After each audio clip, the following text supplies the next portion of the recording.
Hello and welcome. Welcome to the TV room. Today we have something a little different.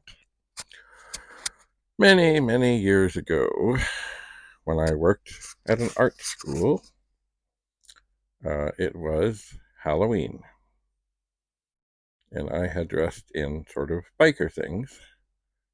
And I, of course, had my radio on.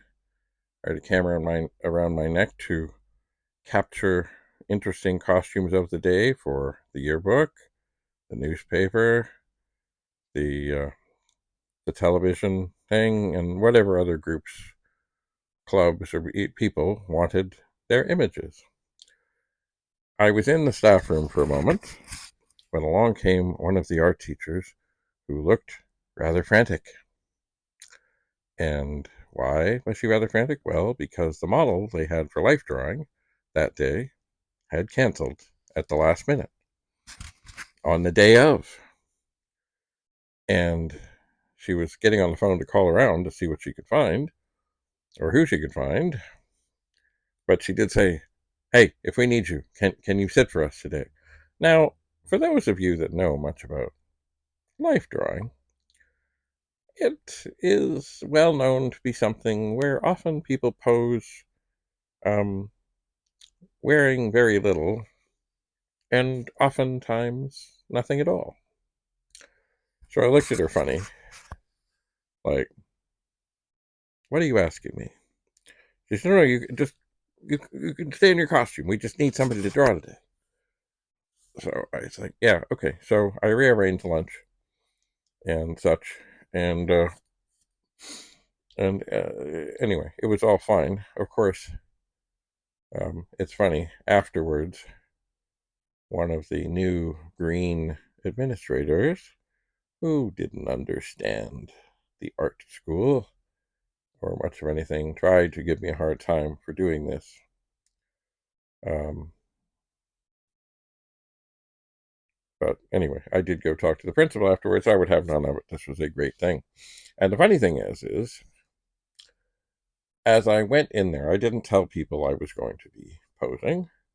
They were getting all their easels and they were getting all their stuff together and preparing for whenever the model would arrive. And after a few minutes, and they were getting, just it takes a lot of gathering and there's a lot of people. I sat in the model's chair and became very still. And it took maybe about 15 or 20 seconds before they realized that I was going to sit for them. And there was a level of excitement in the room. There was. But there was also a great exodus from the room, and I thought, something is going on here. I don't know what's going on here, but something is going on here. And indeed, there was something going on. And that was, there were two life drawing classes, and people in the one I was going to sit for raced off to find their friends from the other class, urging them to stop whatever they were doing, wherever they were doing it, and come because I was the model. And sure enough, suddenly there were people streaming back in, and more people streaming back in, and more easels getting set up. And all I could do, because I had not done this before, but when you do this, the whole thing it is, you take up a pose and you don't move. And so I picked a spot on the wall to stare at, and I did, and I did my best not to move. Now, in some classes, they do like 90-second poses from what I've heard. Anyway, I had no idea how, in fact, almost crippling this is to sit for more than an hour and not move. Um, I did blink on occasion, but not very often. But I had a spot on the wall that I just kept staring at so that my gaze was always the same. I don't think we took a break, but the teacher did encourage somebody to shoot a picture of what I was doing in case, we had to stop for some reason. Um, to make sure that I got back in the same pose.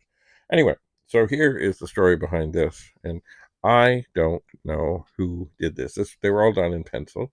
There's more than this one. This is just the first one. There will be more. Anyway, one of the art teachers near the end of the year said, "Oh, a bunch of the kids who had drawn you left them behind for you." I said, "Oh, isn't that nice?" But then, of course, she couldn't find them. So it was perhaps 5, maybe 6 years later, another end of the year time, and she was tidying up, and she found the folder, and she brought it to me. And I was like, "Ooh, this is kind of special." Not many people have original artwork of themselves.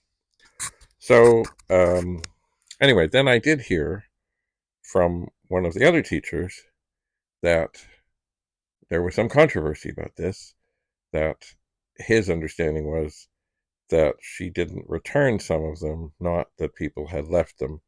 And I don't know. Anyway, so if whoever drew this or whoever sees this, who drew it, or any of the others that I film, if you feel that you've been slighted and that you should have your original work done or work back, then do let me know.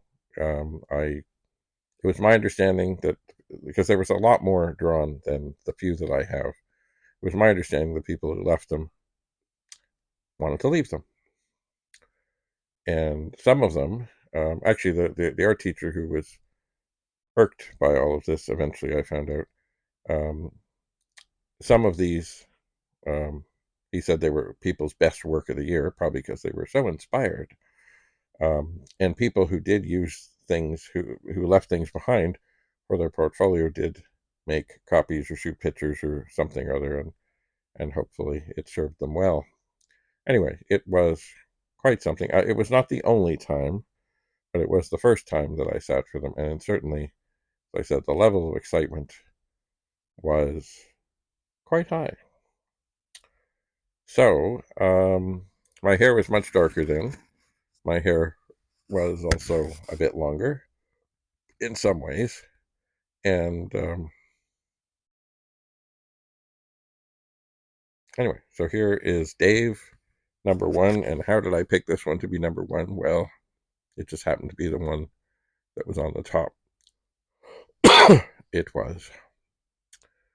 So, I've always said at some point I will frame these. I have not done it yet, but at some point, perhaps I will. And you know what? Down in the bottom, there is, well, I can't hardly see it. There is some sort of signature, but I think it just may be initial, so I really don't know who did this. But anyway, if you see this, and you know that you did it, please let me know. And also, if you felt that somehow that this should have gone home with you and should not have been put in a folder for me, then do let me know, and I'll get it back to you. Anyway, so the magical thing about being in an art school, or any school, is it isn't just, like, walk straight, do your thing, don't deviate, da da da da. Especially, I suppose, in the art school, but more so any school. Like, we're all there to share and learn and help the young people. And sometimes they teach us, sometimes we teach them.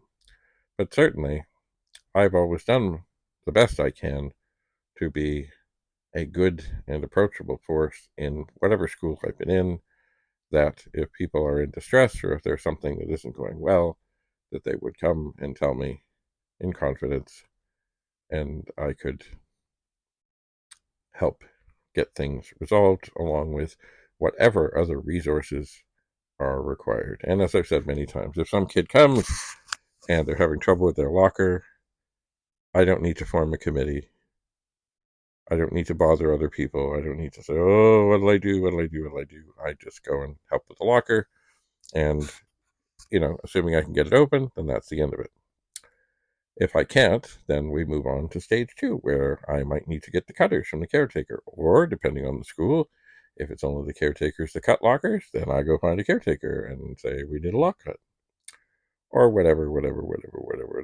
Always, of course, making sure that we're actually at the right locker, and the locker does belong to the person who wishes to gain entry into it.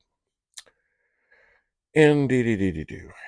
Anyway, at my first school, we did get a digital camera because all we had was a Polaroid, and it was, I mean, the thought of running around with a Polaroid camera and trying to actually get any pictures of any worth to help with security and matters of intruders was pretty much impossible.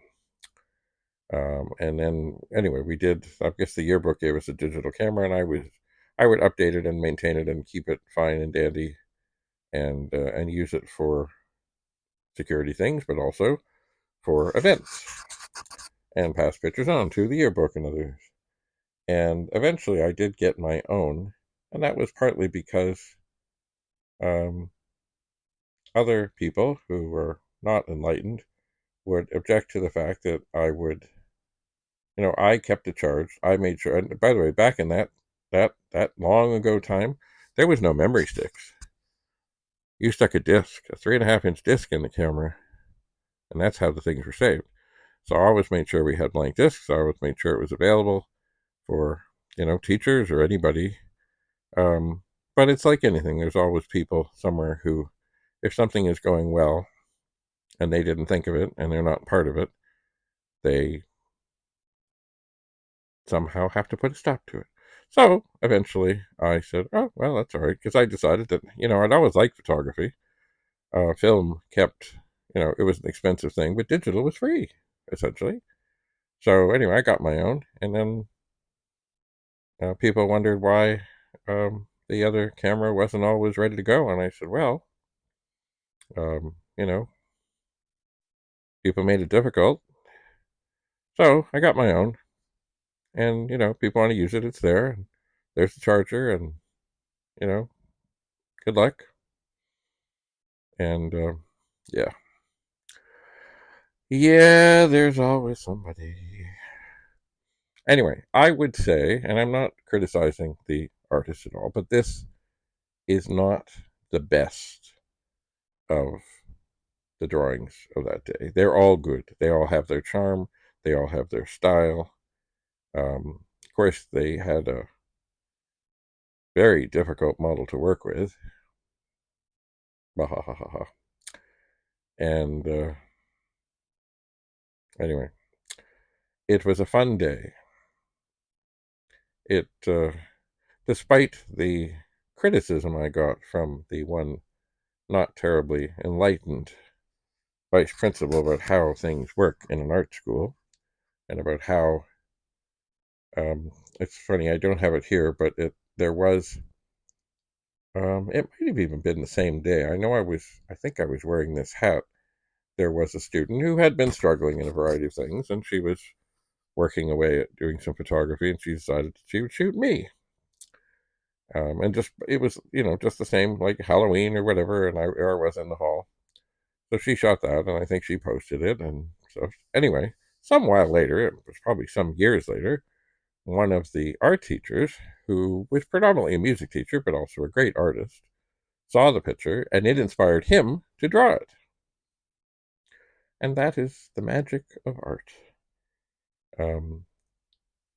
You never know where your inspiration is going to come from, or what you do might inspire somebody else to something else. You just never know. It's all a very wonderful learning and sharing environment when it is fostered properly by good administrators who understand that, much as I do, is that if everybody is happy and doing what they want to do, and they're, somewhat challenged and excited about coming to school, when are they going to cause us problems? When are they going to be getting in trouble? When are they going to be, like, doing graffiti or breaking windows, or doing other things? Like, be supportive, be helpful, There will always be issues when you're in a school that need to be dealt with, but it's how they're dealt with that lets everybody move on. Anyway, so here is Dave number 1. By the way, okay, you can't really see my radio. I had it on my leather vest and probably clipped on. What you can see there is the microphone. And the microphone was a beautiful, magical thing because you see, in a school, things are very loud. So the microphone was also a speaker. So I could have the radio itself tucked onto somewhere that was much closer to my ear, because if you're walking down a hall with several hundred people in it and it's like lunchtime and such, people could be calling on the radio, and if you don't have something fairly close to your ear, you're never going to hear them. So this microphone speaker combination was a wonderful thing. I wish more schools had them. They are very handy because sometimes it's quiet, sometimes it's loud, very loud. Anyway, and the camera that's around my neck here, it was one that I got well after my first school, and it was something when it came out. It was not a DSLR. It was kind of I hate the word hybrid, but it was, or bridge camera that Sony came out with in between their DSLR, before it came out, and it was called an R1. And it had a Zeiss lens and a bigger than normal sensor, and it was like 10 megapixels or 10.1, which was like, oh my god. And really, the nice thing about megapixels are you can take a picture, and then even if you have to crop it some, and even maybe quite a bit, you've still got something good. And really, the lens and the sensor were a great combination. And really, I think the DSLR, which of course they did come out with, there are many of them and they're all good and such, but I think more and more and more, some of the ambitious camera companies have decided that things more like this, that are not DSLRs, that have big sensors and good lenses, and don't necessarily need the mirror, can do quite wonderful things. And of course, what does everybody shoot on now, or lots of people shoot on? They shoot on their phones with tiny little lenses. And I have never been one to say you have to have every lens, but anyway, if you ever see a Sony, and it's a DSC, DCS, DCR, anyway, it's an R1. Oh, the other cool thing, it had a little flip-up screen. So you could look through the viewfinder, but it also had a flip-up screen that rotated around, and it really did add to the versatility, and it made it really, really, really wonderful. So, and I still have it. Actually, I have more than one. I have not used it that much lately. I'm still recovering from a variety of traumatic events. Anyway, more about that some other time. Anyway, so here's Dave 1, and I hope you enjoyed looking at him, and at some point I'll do another video like this. We can look at another artist's rendition of me on the same day, in the same pose, in the same class. And as I say, they're all good. And some artists they all have their own style, and some may think that some are better than others. Some are better at detail. Anyway, I like them all, and I'm very glad to have them. And I'm honored to be able to share this with you now. So, thanks for coming. Have a lovely day. Bye for now.